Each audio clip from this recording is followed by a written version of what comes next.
I sat alone in the library, the heavy wooden door shut tight behind me, as if to ward off the tempest's howl. The manuscript lay open on the ancient oak table, its pages trembling slightly in the draught that seeped through the cracked window frame. But it wasn't just the wind that unsettled me. The words themselves seemed to twist and shift, sentences morphing like shadows in the flickering lamplight. I blinked hard, certain that the passages I had read minutes ago now bore different meanings, different outcomes. Was I losing my mind, or was the manuscript somehow alive? I traced a finger over the inked letters, desperate to ground myself in something tangible. Yet, the deeper I delved, the more the narrative defied logic. Events I was certain had transpired differently were now depicted with alternative details, subtle alterations that rippled through the story like a virus.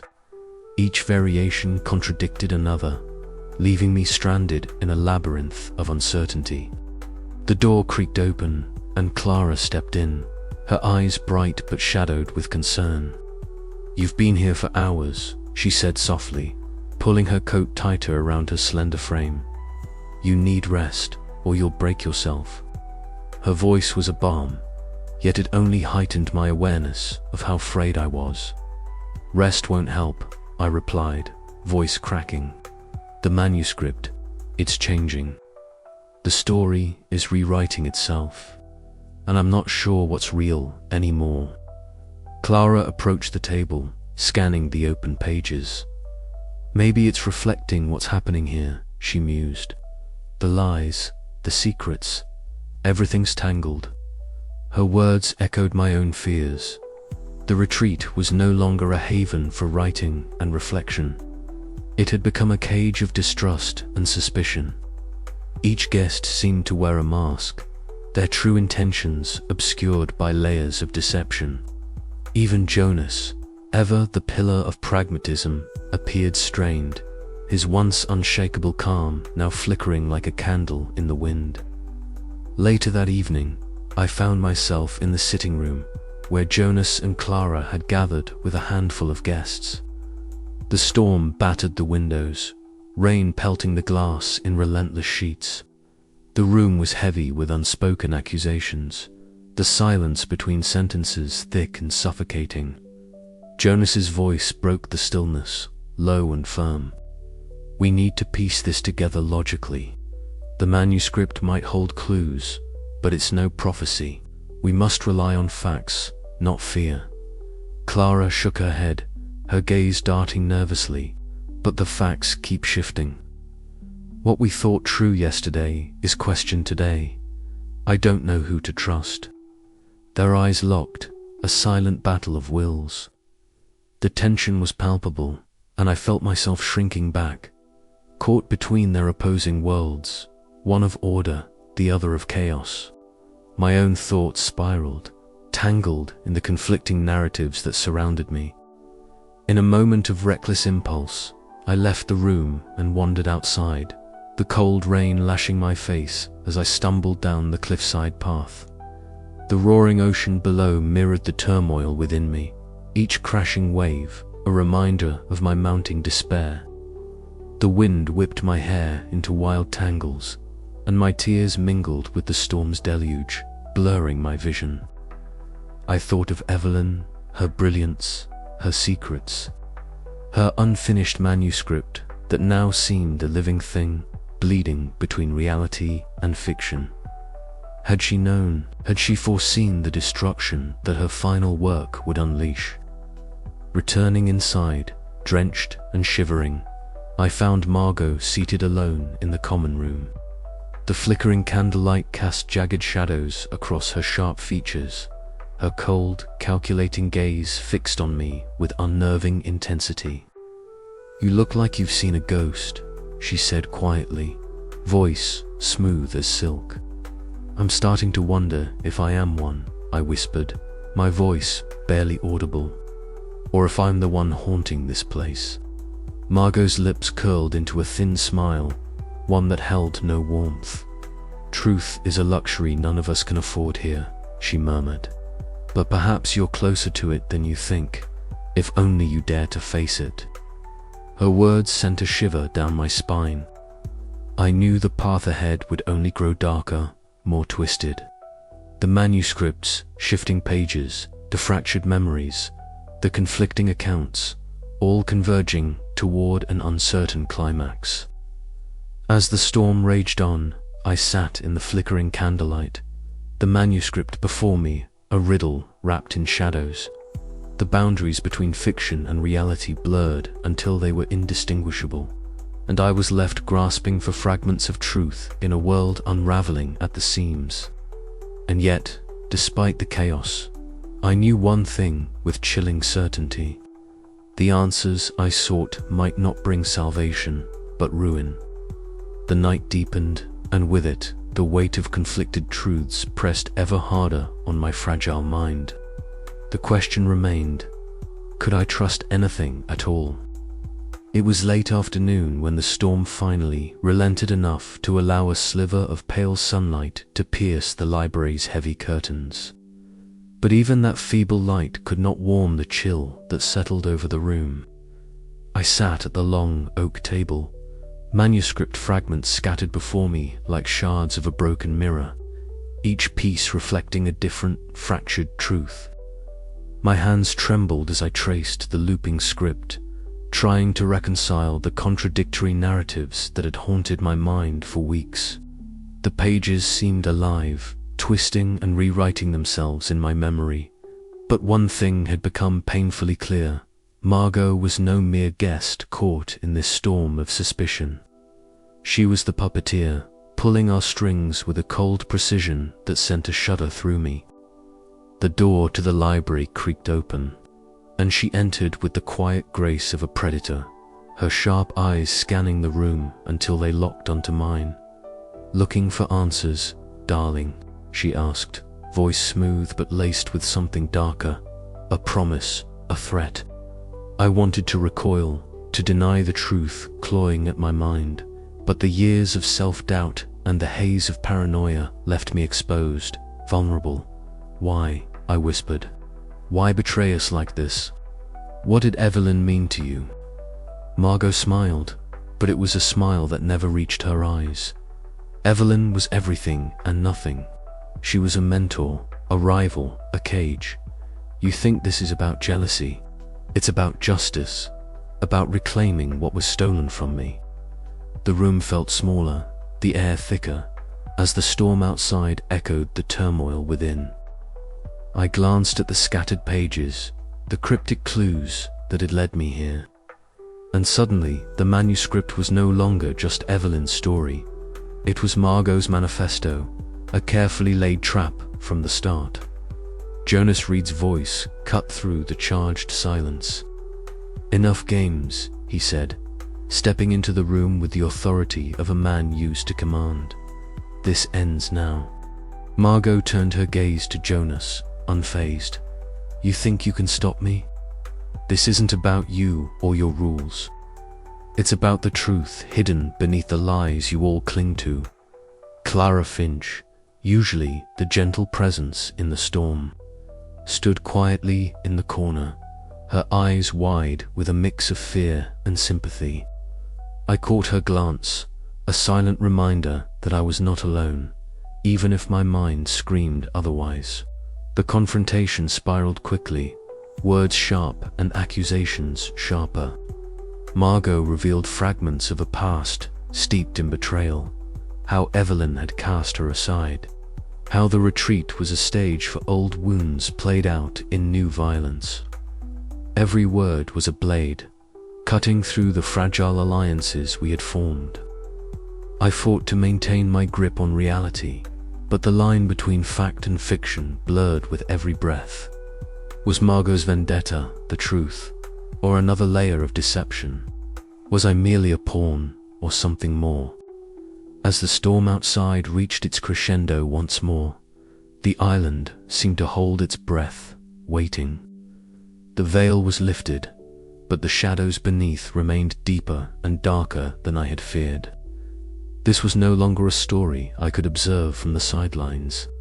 I was trapped within Margot's web, and the final act was fast approaching. Whatever truth lay buried in the manuscript's shifting pages.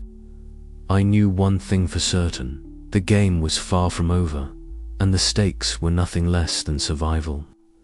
The question now was not who would win, but whether I could still trust my own mind to see the path through the darkness. The island felt less like a refuge and more like a prison, each gust of wind a reminder of how trapped I was physically and mentally. The retreat, once a haven for writers seeking inspiration, had morphed into a claustrophobic cage where trust was a currency I no longer possessed. I sat alone in the library, the dim glow of a single lamp casting long shadows across the towering shelves. The manuscript lay open before me on the table, its fragmented pages seeming to shift beneath my gaze. The words blurred and twisted, mocking me with their elusive meanings. My fingers trembled as I traced the cryptic sentences, desperate to find coherence, some thread of truth that might anchor me. But with each reread, the lines dissolved further into chaos. My breath hitched as the sense of isolation seeped deeper. Clara's warm presence, once a comforting balm, now felt like a distant memory, a fragile lifeline I was too afraid to grasp. Jonas's pragmatic voice, steady and commanding, had been a tether to reality I'd frayed beyond recognition. Yet, instead of relief, their concern only fanned the flames of my paranoia. Was it them, or was it me? The question clawed relentlessly at the edges of my mind. The dining hall was nearly empty when I found Jonas pacing near the fireplace, the hearth's weak flames flickering in the storm-darkened room. His broad shoulders were tense, and the usually gruff lines of his face softened with concern as I approached. "You need to rest," he said bluntly, eyes scanning me like a case file. "This obsession with the manuscript hits tearing you apart." I shook my head, the words bitter on my tongue. "You don't understand. It's not obsession. It's the only thing that makes sense here." He exhaled sharply, frustration flickering across his features. "Sense, you're losing your grip. We all are, to some extent.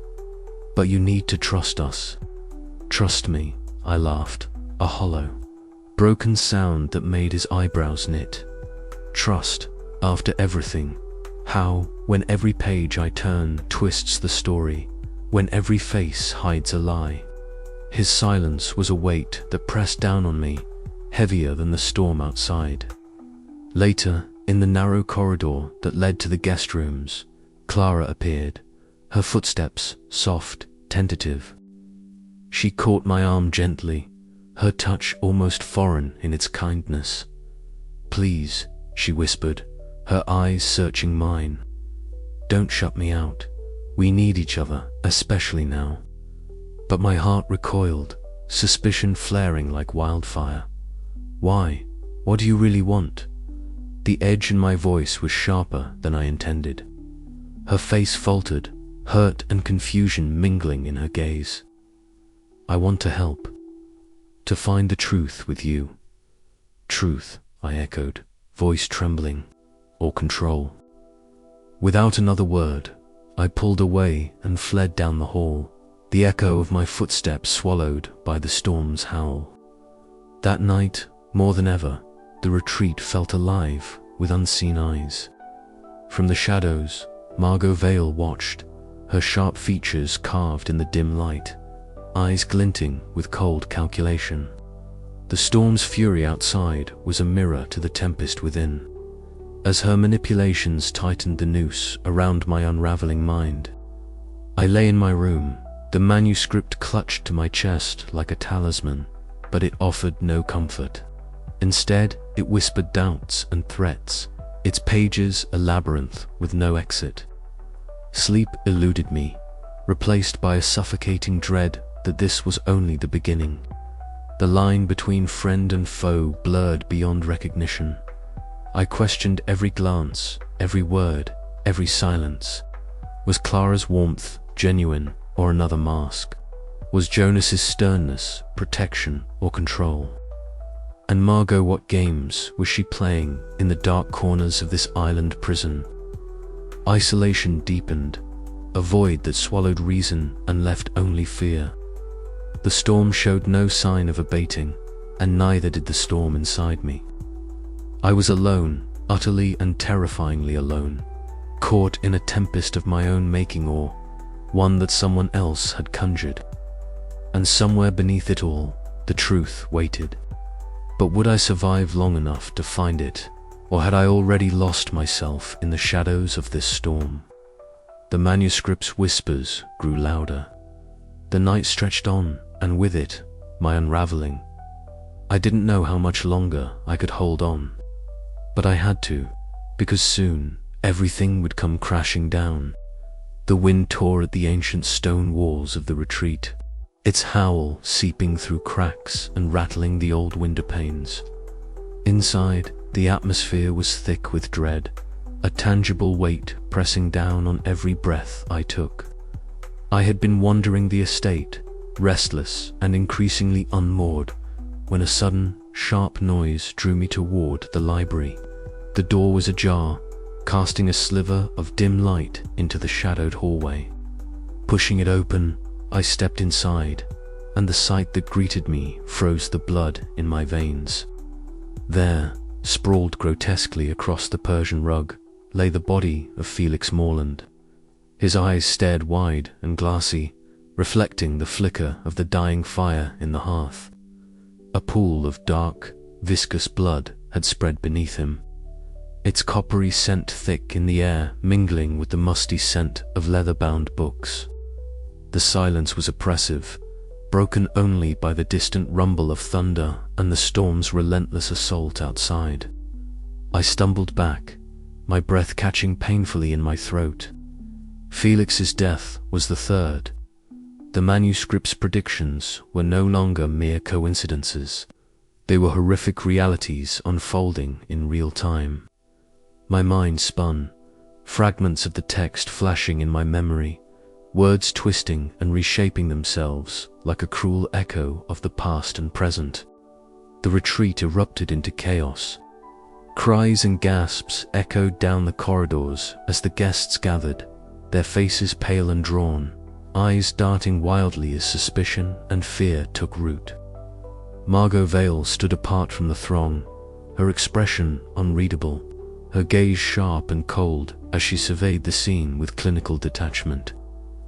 There was something in her posture that sent a shiver down my spine, unsettling certainty that she was more than a mere observer in this nightmare. Jonas Reed moved swiftly, his authoritative voice cutting through the hysteria. "Everyone, please remain calm. We need to secure the estate. No one leaves or enters until we understand what's happening." His words were firm, but the tremor beneath his exterior betrayed the pressure we all felt. He organized the guests into groups, assigning watch shifts and checking the locks on the heavy doors and barred windows. Clara Finch stayed close to me, her youthful face etched with concern. Her presence was a fragile anchor in the maelstrom of my thoughts. Yet even her steadying influence couldn't quiet the growing storm within me, an inferno of paranoia, suspicion, and doubt. Retreating to my room, I closed the door against the clamoring voices and the tempest outside. The walls seemed to close in, the shadows cast by the flickering candlelight twisting into grotesque shapes that mocked my fraying sanity. I pulled out my notebook, the pages already crammed with frantic observations, half-formed theories, and desperate questions. The manuscript's pages haunted me still. Each murder seemed to be drawn from its dark, shifting text, the words rewriting themselves as if alive, guiding a malevolent hand. Was I merely a pawn or something more? The line between observer and participant blurred, and I could no longer trust my own memories or perceptions. Sleep eluded me. The storm raged on, a relentless symphony of wind and rain, mirroring the tempest within. And somewhere in the shadows of the retreat, the predator waited, concealed behind false smiles and fractured truths, poised to strike again. I knew one thing with chilling clarity: the nightmare was far from over, and my own role in it was more tangled and terrifying than I dared admit. The manuscript was not just a book, it was a key, a trap, and perhaps a confession. And I was trapped within its pages, struggling to decipher the truth before it was too late. The island's walls seemed to close tighter, the storm's fury a relentless backdrop to the unraveling of our fragile minds. Every glance was suspect, every whispered word a potential threat.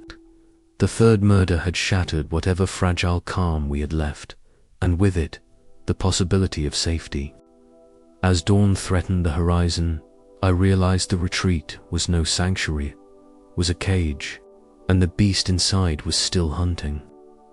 The question that haunted me, relentless and unyielding, was this: who among us was the unseen predator, and how deeply was the manuscript tied to this web of death and deception? The answer would come, but at what cost to my sanity and to those around me? And in the gathering shadows, Margot Vale's cold gaze lingered, a promise of darkness yet to come. Inside the drawing room, the air was thick with tension, charged with the electric hum of suspicion and fractured alliances. The guests, once bound by the fragile civility of shared purpose, now stood on the edge of rupture, their faces etched with fear, anger, and exhaustion.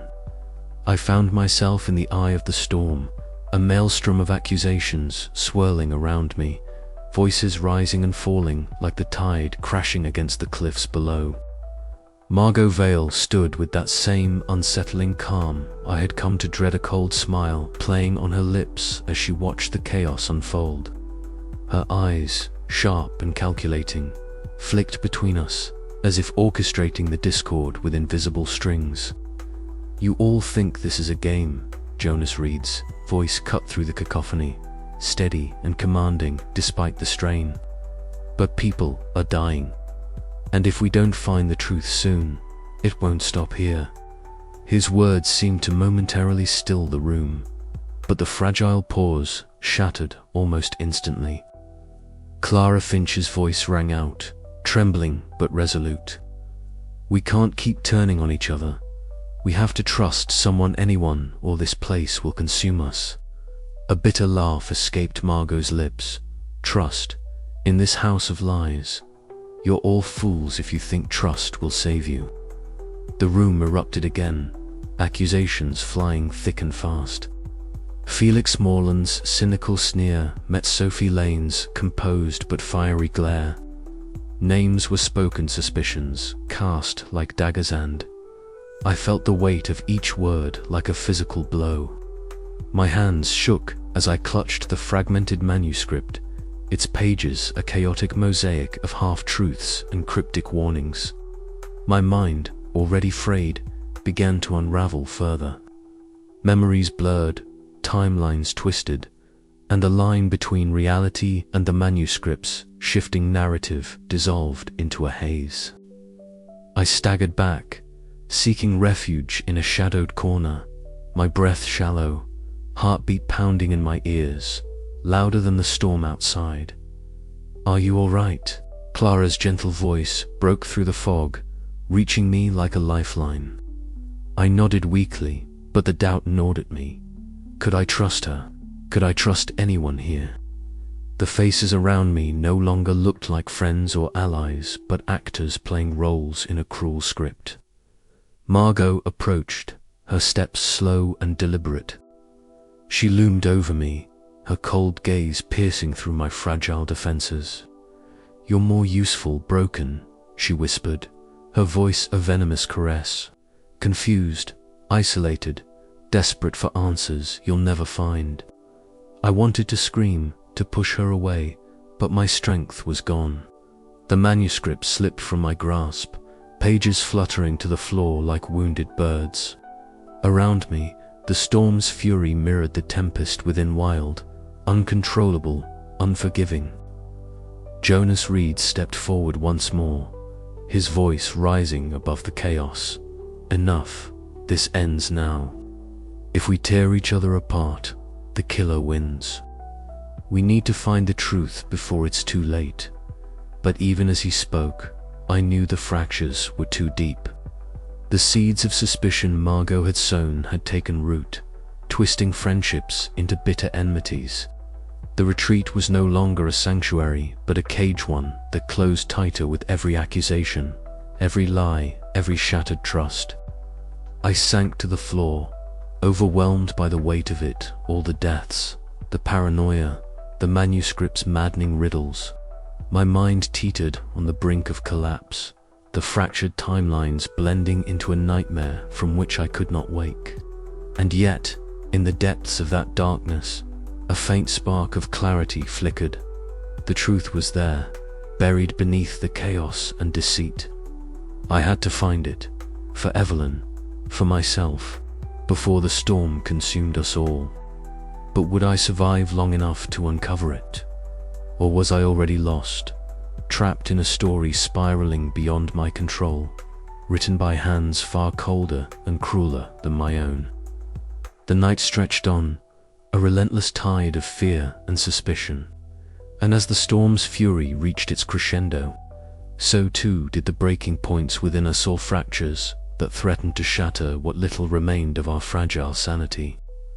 I closed my eyes, the echo of voices and rain merging into a haunting lullaby of despair. Tomorrow would come, but whether it would bring salvation or ruin, I could no longer say.